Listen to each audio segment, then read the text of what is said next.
পৃথিবীর যে প্রান্তে থেকে দেখছেন সবাইকে আন্তরিক শ্রদ্ধা ও অভিনন্দন জানাচ্ছি। আমি মোহাম্মদ মাসুদ রানা। দর্শক, এই মুহূর্তে এখন আমরা অবস্থান করছি রবীন্দ্রনাথ ঠাকুর খুঁটিবাড়ি থেকে আমরা সরাসরি যুক্ত হয়েছি। আমরা যদি আপনাদেরকে জানিয়ে দেওয়ার চেষ্টা করি, গুরুদাসপুর থেকে গুরুদাসপুর কেন্দ্রীয় প্রেস ক্লাবের একাধিক সাংবাদিক প্রায় 20 জন তারা আগত হয়েছে। এই রবীন্দ্রনাথ খুঁটিবাড়িতে তারা আগত হয়েছে। দর্শক, সব মিলিয়ে আমি ভিতরকার যে পরিবেশ আপনাদেরকে একটু জানিয়ে দেওয়ার চেষ্টা করছি, এবং এখানে যারা আনসার ভিডিপি সহ কর্মরত রয়েছে প্রায় 16 জন। আমরা যদি একটু ভিতরে যাওয়ার চেষ্টা করি, দেখতে পাচ্ছেন দর্শক, আমি যদি একটু সামনে যাওয়ার চেষ্টা করি, রবীন্দ্রনাথ ঠাকুর প্রথমে তিনি ইংল্যান্ডে সফর করেছিলেন, আমরা সেটা কিন্তু আমরা জানতে পেরেছি। এবং চারিপাশে কিন্তু প্রত্যেকটা কক্ষে তার সেই পুরনো চিঠি, সেই চিঠিকে ঘিরে কিন্তু দর্শনার্থীদের ভিড় জমে থাকে। সেইটা কিন্তু আমরা সরাসরি আপনাদেরকে দেখানোর চেষ্টা করছি। আমরা যদি একটু কক্ষে যাওয়ার চেষ্টা করি, দর্শক, আমরা একটু আপনাদেরকে একাধিক আমরা একটু দেখানোর চেষ্টা করছি। প্রত্যেকটা কক্ষে কিন্তু দর্শনার্থীরা তারা বিভিন্ন স্থান থেকে দেখতে এসেছেন।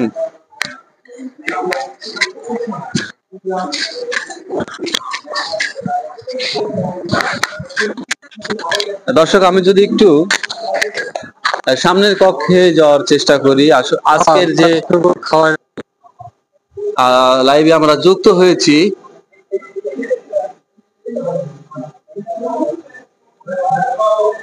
তার পুরো জীবনের কিন্তু প্রত্যেকটা স্মৃতি জড়িয়ে রয়েছে।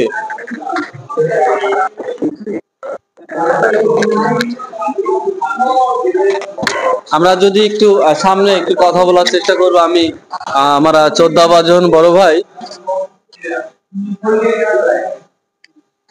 আমি একটু কথা বলার চেষ্টা করবো। আমি বাইরে থেকে আমাদের সিনিয়র সাংবাদিক আমাদের এখানে উপস্থিত রয়েছেন মিজানুর রহমান, মিজান ভাই ও এখানে আব্দুল সালাম ভাই, তাদের সঙ্গে আমরা একটু কথা বলার চেষ্টা করব।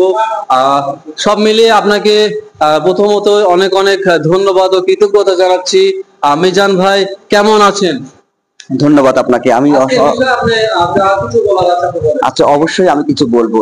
এই সেই রবীন্দ্রনাথ ঠাকুর যে একটা কবিতার মাধ্যমে কিন্তু এই প্রতিস্বরে কিন্তু একটা নামকরণ করা হয়েছিল। সেই কবিতার 2 লাইন আমি আপনাদের পড়ে শোনাবো। রবীন্দ্রনাথ ঠাকুর সেই ছোট্ট একটা বিখ্যাত কবি।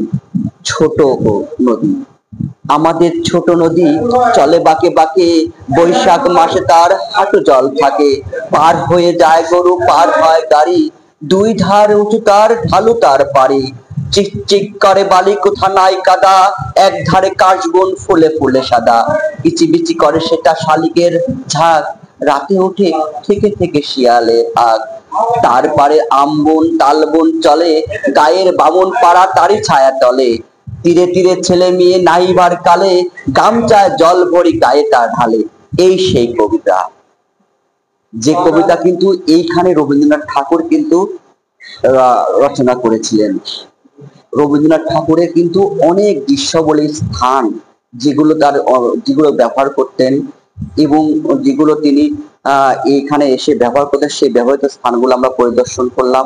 এখানে যে বিভিন্ন অবস্থানকালে যে জিনিসগুলো তিনি ব্যবহার করেছেন, পাশাপাশি যে পাশে একটা যে নদী রয়েছে, নাইবার সম্ভবত নদীটা নাগর নদী, এই নাগর নদীতে কিন্তু নৌকা যোগে কিন্তু তিনি এই নাগর নদীতে পাশে নৌকা নয়, নাগর নদীতেই কিন্তু প্রতিস্বরে আসতেন। এই নাগর নদীরও কিন্তু যে নৌকা আমরা নঙ্গর ফেলতো, নঙ্গর কিছু আমরা দৃশ্য দেখতে পেরেছি, এবং যে একটা নৌকা, যে নৌকা তিনি ব্যবহার করতে, তার একটা আদলে একটা মডেল নৌকা আমরা দেখতে পেয়েছি। আসলে রবীন্দ্রনাথের ঠাকুরের বিভিন্ন আসলে দর্শনের স্থান রয়েছে, যেখানে গেছেন সেখানে তিনি কিছুটা অবস্থান করে কিন্তু কবিতা রচনা করেছেন। আসলে এই ছিল রবীন্দ্রনাথ ঠাকুরের প্রতিস্বরের থেকে আমার পরিদর্শনের কিছু তথ্য। পরবর্তীতে আপনাকে আরো কিছু জানার চেষ্টা করবো। ধন্যবাদ। ধন্যবাদ গুরুদাসপুর কেন্দ্রীয় প্রেস ক্লাবের সম্মানিত সাধারণ সম্পাদক মোহাম্মদ মিজানুর রহমান ভাইকে অনেক কিছুই জানিয়ে দেওয়ার চেষ্টা করেছে আপনাদেরকে। এবার আপনাদের মাঝে কথা বলবেন আব্দুল সালাম ভাই। ভাই, আজকের সকলেই তো আমরা এখানে সাংবাদিক, আসলে যতই উপস্থাপন করুক না কেন, সবাই সাংবাদিক, আপনার অনুভূতি কেমন বলেন? আমার অনুভূতি অসাধারণ, কারণ আমরা এই বিশ্বকবি রবীন্দ্রনাথ ঠাকুরের কুঠির বাড়িতে আমরা এসেছি। এখানে এসে কিন্তু আমরা সরাসরি এই যে কুঠির বাড়ির যে একটা জাদুঘর রয়েছে সেখানে কিন্তু প্রবেশ করেছি আমরা 17-18 জন। এই প্রবেশ করে কিন্তু যদিও ছবি তোলা ভিডিও করা নিষেধ, তারপরেও কিন্তু আমরা একের পর এক ছবি তুলে যাচ্ছি এবং ভিডিও করে যাচ্ছি, নিষেধ অমান্য করেই এক কথায় ধরা যায়।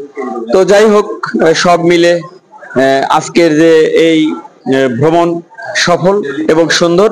ধন্যবাদ আপনাকে। ধন্যবাদ আব্দুল সালাম ভাইকে। দর্শক, আমরা এখন প্রত্যেকটা স্থান আপনাদেরকে দেখাতে পারবো না, কারণ অনেকটা নিষেধ হয়ে আছে। আমি সাইফুল ভাইকে দেখতে পাচ্ছি, তিনি কিন্তু খুব ব্যস্ত হয়ে উঠেছে আজকের এই তার লাইভের মধ্য দিয়ে আপনাদেরকে বিভিন্ন পর্যায়ের স্থানের সেই দৃশ্যপট আপনাদেরকেও দেখাচ্ছে। দর্শক, আমরা এখন এই মুহূর্তে বিদায় নিচ্ছি। সবাই লাইক কমেন্ট শেয়ার করে ছড়িয়ে দিন পৃথিবীর সব